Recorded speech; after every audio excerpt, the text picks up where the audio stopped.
old house could be this terrifying. In the small town of Villisca, Iowa, the house looked completely normal from a distance. But the moment I got close, the air suddenly felt colder. People said that an entire family had been murdered in their sleep inside that house, and that nothing had been right there ever since. I had come to film an urban exploration video for my channel, but the second I turned on my camera, I felt like someone was watching me. The windows were completely shut, yet somehow it felt like there was movement inside, like something was still there, waiting. And the strangest part of all, the front door was already halfway open. Slowly stepped inside. The moment my feet touched the wooden floor, the sound echoed through the house. Creak, creak, creak. A strange odor filled the air, a mix of old wood, dust, and dampness that had been trapped there for years.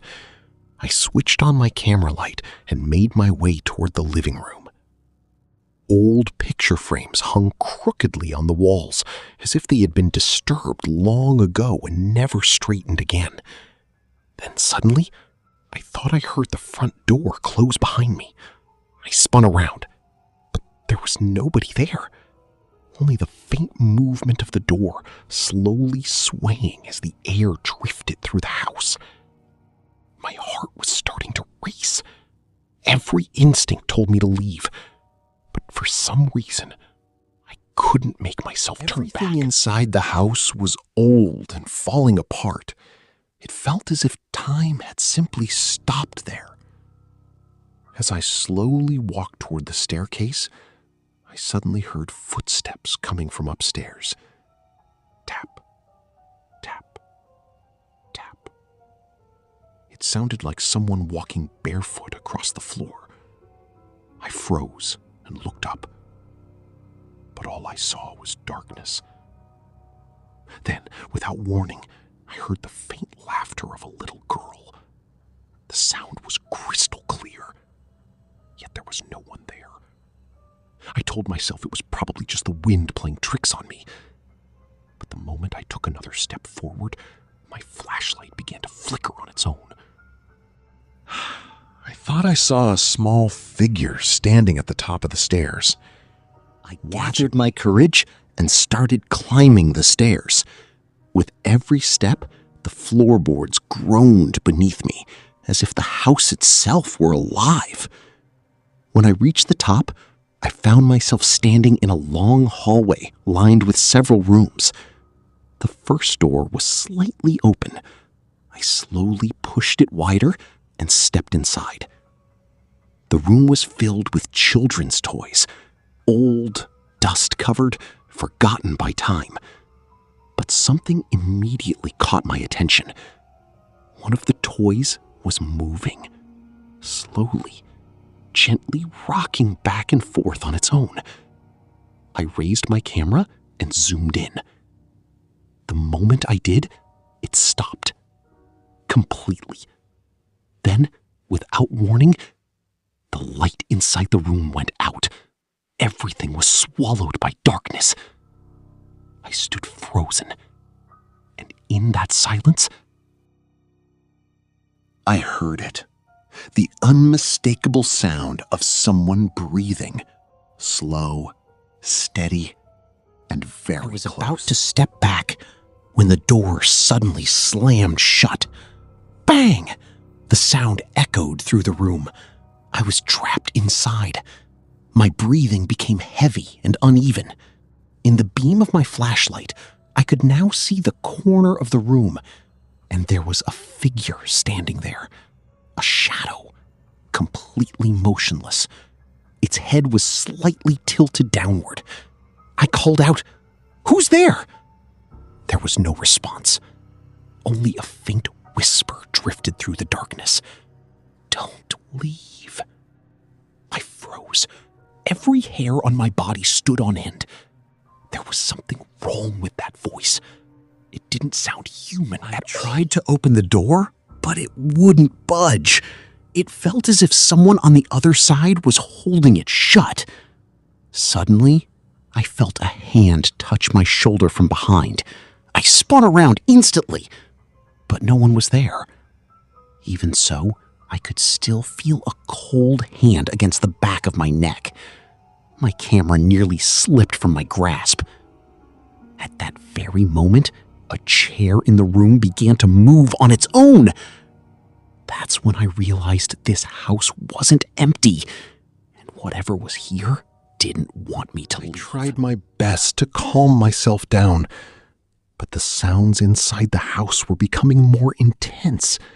First, I heard the sound of someone quietly crying, then suddenly laughter, then complete silence.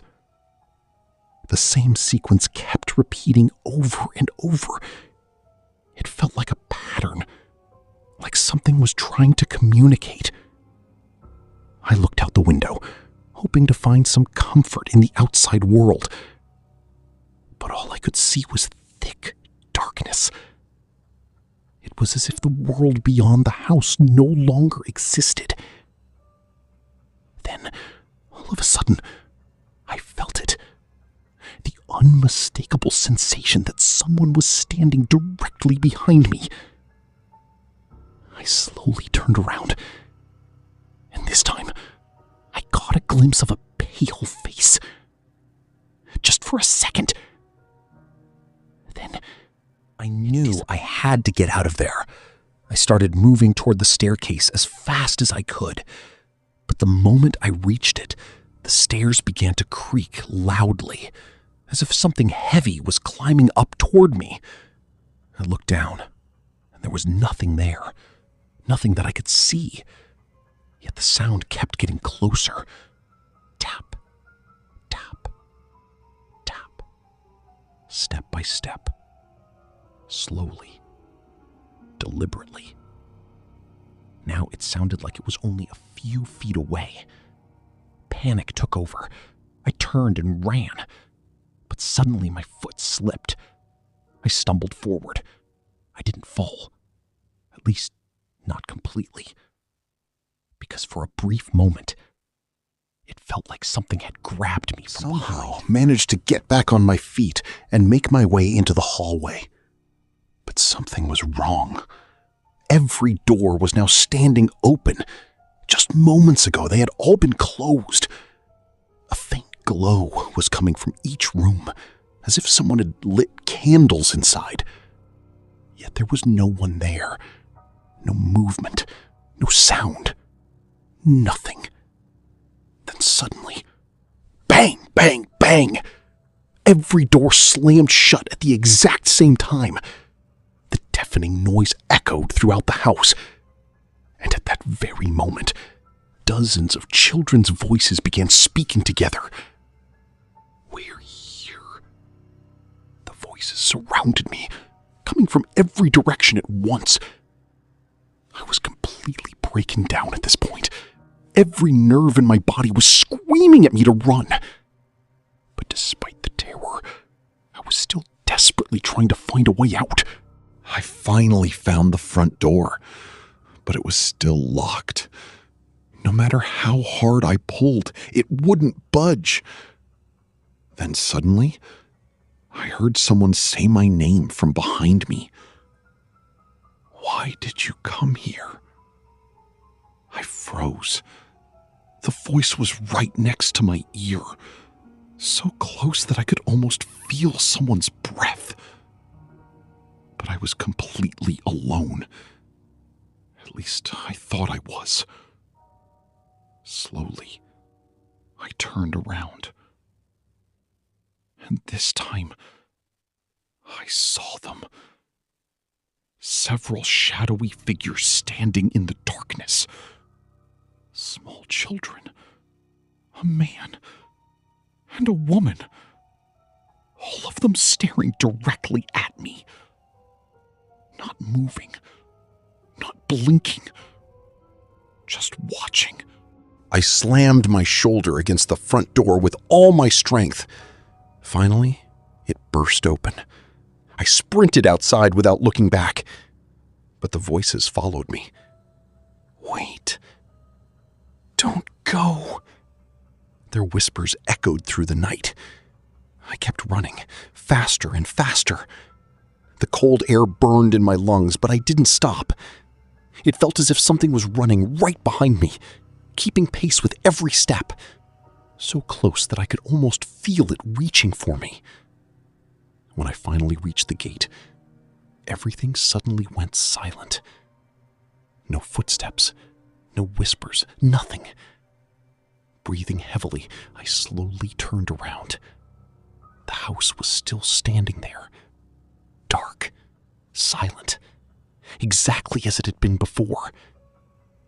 But then, I noticed something that made my blood run cold.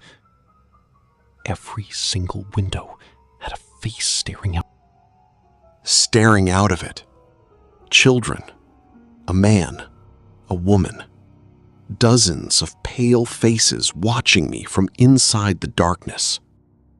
None of them moved. None of them blinked. They just stood there, watching. Somehow made it back to my car and drove away as fast as I could. I didn't stop until the house was miles behind me. My hands were shaking the entire drive home. Later that night, I decided to review the footage from my camera. At first, everything seemed normal. Then I noticed something horrifying. During the last 10 minutes of the recording, I wasn't alone. In the background of nearly every shot, there was someone standing behind me.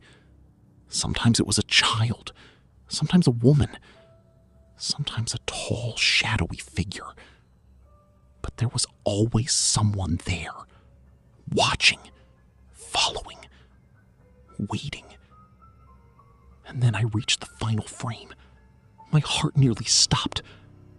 One of the figures slowly turned toward the camera, raised its hand, and waved. I never uploaded that video.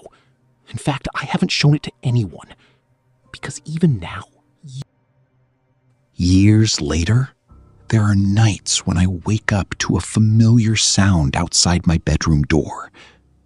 A faint whisper. The same whisper I heard inside that house. We're here.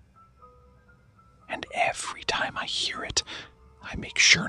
If you enjoyed this terrifying journey, subscribe to Mr. Nightmare 2.0 and become part of our growing horror community. Sweet dreams.